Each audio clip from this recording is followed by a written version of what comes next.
The gift I could never forget. When I was 17, I met an incredible person who was to become my mentor and my best friend. His name was Ted, and he was the most Christ-like person I had ever met. Ironically, he had little personal knowledge of Christianity, yet he was profoundly giving. His detachment from material objects and concern for others caused him to exude an air of peace and love. I grew up poor in the most affluent county in America, the eldest of 5 siblings. There were times when government surplus milk, processed cheese, and cereal was all we had to eat. I was shy and reserved, sitting precariously somewhere on the autistic spectrum. I wore old clothes that didn't fit, white socks, and pointed black laced-up shoes. Ted was athletic and worldly in the sense that he fully understood what was wrong with the society we lived in and had a plan to fix it. I met Ted, a college freshman, while a junior in high school. I was writing a report on the feudal system for a history class. I was an aspiring seminarian, and Ted was a hippie before it became fashionable. A conversation ensued, and we exchanged some philosophical insights on the report and life in general. A friendship was then born. We began to spend our free time together, and we would run his dogs for hours through the Rockefeller estate in Tarrytown, New York. Often, we would converse about the domestic and foreign socio-political events of the 60s as we went on these long walks in the woods. Together we sought to work out our own particular reality and our respective places in the world. Once when I was at his home, Ted noticed me admiring the new leather jacket he was wearing.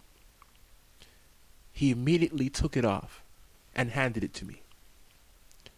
"It's yours. Please take it," was all he said. After repeated attempts to return it, I knew by the tone of his voice that there was no refusing the precious gift.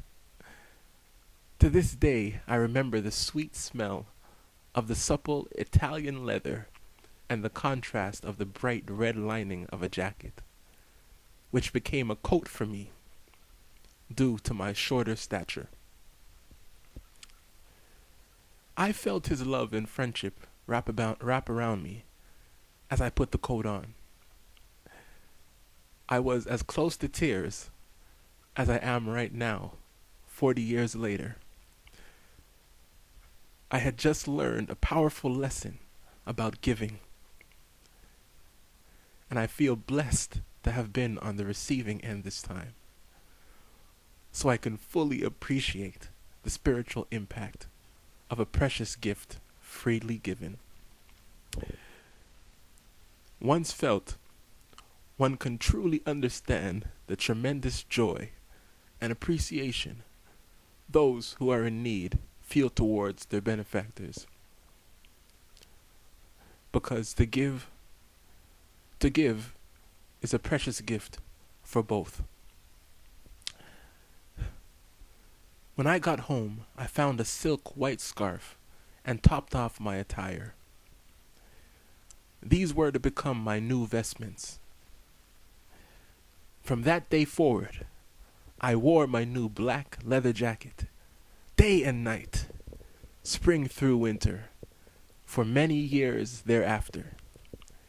It was one of my most cherished possessions. I only took it off when I went to bed, and it became the icon of friendship and selflessness, which I vowed to carry on forward into the world. Though you are no longer here with us, I could never say enough. Thank you from the bottom of my heart. May I never forget that there are those in the world whose needs are much greater than my own. Jack.